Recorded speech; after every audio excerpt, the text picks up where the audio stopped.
Coming up next on the Jeff Crilley Show, you're going to meet a nationally known consultant who works with the next generation of leaders. Her story just ahead.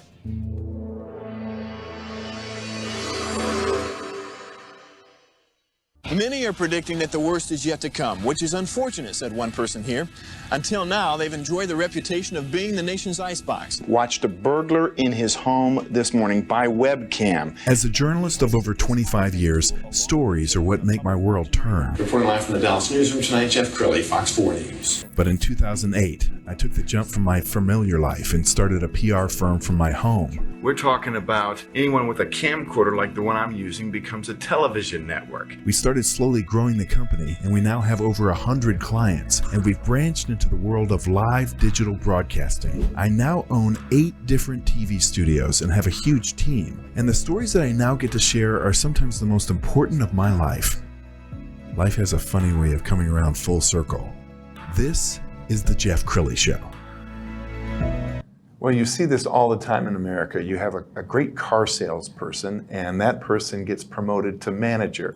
They've never read a management book. They have no idea what they're doing. They're very good at selling cars, but they can't lead a team. So what happens to a person like that? Sometimes they bring in a consultant like my next guest, Courtney Ramsey. She is a talent development consultant and speaker. Thanks for coming on the show.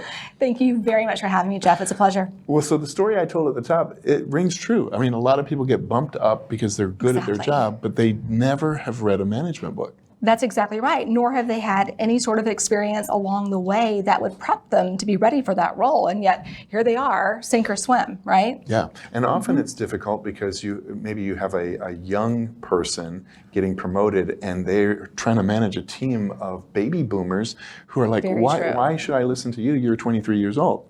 That's so true. I work with a major retailer here in the Texas area. It's one of the favorite grocery stores, if you know what I'm saying, who's based here in Texas. And they had that exact same issue. They would promote these high potential, great individual contributors to the next role.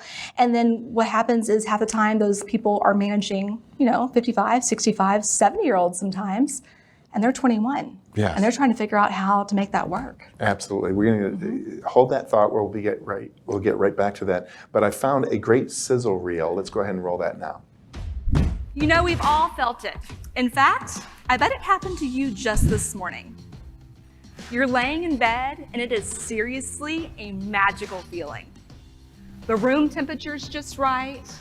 The sheets somehow got softer than they were the night before, but then it hits you. Any second, your alarm clock's about to go off. Can I get a big hand raised, my fellow snoozers? Yes, you guys. Yes, you guys. So here's the thing. I'm realizing lately that snooze buttons don't just exist on our alarm clocks, right? Snooze buttons actually exist in everyday life.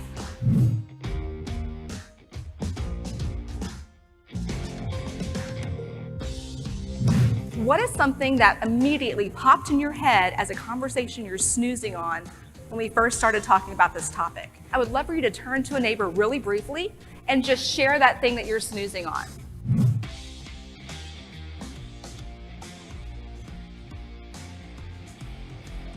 No matter what you're snoozing on, we have to stop doing it because real talk gets real results. Just like we said earlier, it doesn't get any easier. It really doesn't. You always have to muster up that courage to stop hitting snooze no matter how many years you've been a leader of people. Start calling out that intention before you have the conversation. Maybe it's even before you ask a certain question. Help the other person understand where you're coming from outright, and you will notice things get a lot smoother.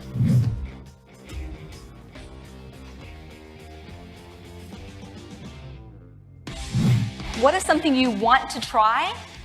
To take a leap of faith, to take the lead, but you are holding back because of fear. And this is the 6th time that I'm coming in a leadership conference, and this is the first time I speak in a microphone, so. Wow.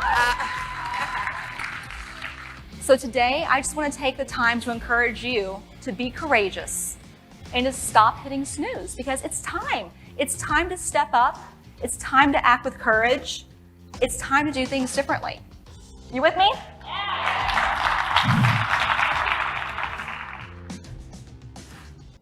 See, I've always admired people who have the gift to speak and compel an audience. I mean, have you always thank you. had a talent in this area?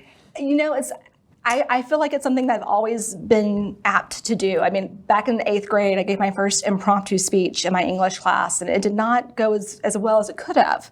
But I really loved the idea of it. So that's what actually made me pursue speech, drama, and debate in high school. And here we are, years and years and years later. Right, and I love it that you tailor your speech to your audience. It's not a cookie cutter approach. In fact, if you go to her website, there's all these testimonial videos. Here's one. Hi, I'm Bob Sullivan. I'm with Yale University, and we loved Courtney's presentation. And actually, all my managers here from Yale University, and we actually brought 8 people down to NACUPS this year, which is a lot. We're still sitting at the table talking about the presentation and about the little things that we can do as far as, creating those carrots, those mini carrots, as you said, about what we can do to make lives better for both our employees and actually for the management as well. So it was a great, so thank you, Courtney. It was a great presentation. So Courtney, how does one know when they need to bring in a consultant or a speaker like you? I think you realize when there's something not right with your team, right? A lot of times we see someone that we thought was going to be a rock star in this leadership role, and we see that they're really stressed, they're drowning. I call it wearing the cape. They're still trying to wear the cape and be the superhero all by themselves, and they don't realize that their job has changed. So no longer am I the superhero capable of doing everything on my own. Now my job has changed to being a leader of people, where my job is to develop them to be the superheroes and have them be the ones doing all the work, and I get results through them. That's a hard shift to make. Sure. So you bring someone like me in when you have a group of people who need those leadership skills that maybe you meant to give them when they were still an individual contributor, Right. but you never got around to it, and now we're expecting them to do miracles. And I know, Courtney, that imposter syndrome is a big thing, and I think your team can sense fear. Your team can sense when it feels like you're making it up. So True. Teaching the next generation of leaders how to have swagger and confidence, even if Yeah. their internal monologue is, I'm not worthy, I shouldn't be here. So true. It's so true. One of the classes I teach that I really love is emotional intelligence, where we start to talk about how, what I like to call the coach and the critic, right? We have the coach who builds you up, just like a really good coach on the football field. And then we have the critic who says, shh, you can't do that. Who are you, right? We talk about those voices inside your head that you really have to make sure you're paying attention to, and you're reframing what that critic is telling you, because it can get to you and it can weigh you down. Absolutely. We're going to go to her website, and we're going to scroll down the homepage, because one, I want to compliment you. It's really well put together. It's very clean and easy to read. Here are some of your more popular programs. You're being brought in to speak most of the time about what? So typically people are bringing me in to talk about things that we should be doing that we're not. You probably heard me say a couple of times, we need to quit hitting snooze on things. My philosophy there is that just like, when we're getting up in the morning, we hit the snooze button, we just want 9 more minutes to just stay in bed, right? We know we have to eventually get up, but we hit the snooze button. We do the same thing at work every day, typically on the things that matter most. So for example, employee development. We like to hit the snooze button on employee development saying, we're going to get to that tomorrow. We'll get around to helping that person become a leader of people one day. And then we don't ever get around to it because we had so many other fires we're putting out. Then we promote that person into a leadership role and they're not ready. So things like employee development, having crucial, tough conversations, coaching and delivering feedback. Even something as simple as employee recognition and appreciation. Those are all 3 crucial things that we put off. So they bring me in to help leaders understand we have to start focusing more on results and focus a little bit less on the relationships, rather focus on relationships and a little bit less on the results, because the relationships is where it all starts. Sure. The people side. And I might point out that you're saving the company a fortune, because the number one reason employees quit or quiet quit is because they have a bad boss. Absolutely. And they don't feel appreciated. They don't feel like there's a path for them to grow into whatever it is they want to do with that company. You're exactly right. And you would think about it at a minimal, most of the time when a frontline employee leaves, that company is basically writing a check for $5,000, because that's what it's going to take to bring someone else in when it's all said and done. So yeah, my goal is to come in and save a company, at least 50 grand, if not more, just in the ROI that I would bring to them. Absolutely, and quitting can be contagious. Once an employee quits, especially if it's abruptly, it causes the other employees to say, "Ooh, is something wrong here? Maybe I should be looking over the fence for greener pastures too." Let's talk about your best-selling book. We're going to put it on the screen. Share Your Genius: 35 Tips to Create Training That Transforms. You wrote that a few years ago. Tell us about the book. I did. So the book is really around a lot of questions I was constantly asked as someone who does create custom training and custom keynote speeches for my clients. My history, we were talking about this earlier, my history is working in corporate development for major companies here in the Dallas Metroplex. And strangely enough, when I was with those companies, we had to do it all. So we had to evaluate the training need, we had to write the training, we had to deliver the training, and then we had to start the whole process over again. And I picked up some really great skills around that. So that book is kind of meant to be like the go-to source for someone who has to create their own training program and doesn't really know where to start. Sure. And I love that about you, that you've walked more than a mile in their shoes, because there's many consultants that we both know that they never ran a company, they never led a team, they've read some books on it, they may have even written a book on it, but until you actually can empathize with your audience, I question your ability to actually have effective training. It's true. It's true. And sometimes it's funny, I think speakers and trainers like me get into the business of helping the people they once were. And I got to be honest with you, even as a leadership trainer, when I had to step up and lead my own team, it was much more difficult than I thought it would be.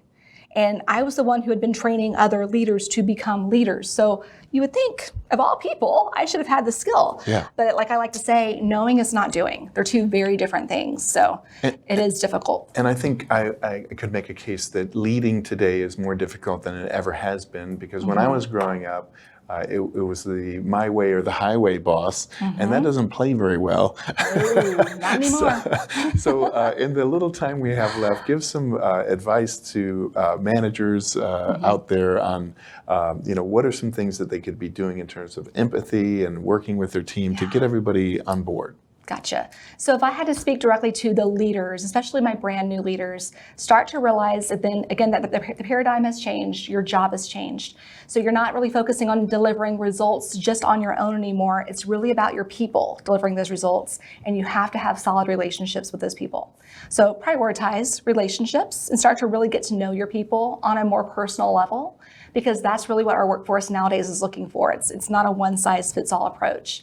If I was looking to talk to the leaders of leaders, I would say make sure we are doing everything we can to give our people the right skills that they need to be successful in their job. So if you're not doing something where you have a structured training program for your high potentials to go through, if you don't have the basics of what maybe a delegation class or a coaching or a feedback class for someone who just got promoted to that new leader role, definitely partner with someone like me to start thinking through how could we implement that. Outstanding. You've been a great guest. We're going to end with the website, which is CourtneyRamseySpeaks.com. The great Courtney Ramsey. Thanks for coming on the show. Thank you again. Appreciate it. That's it for now. We'll see you next time.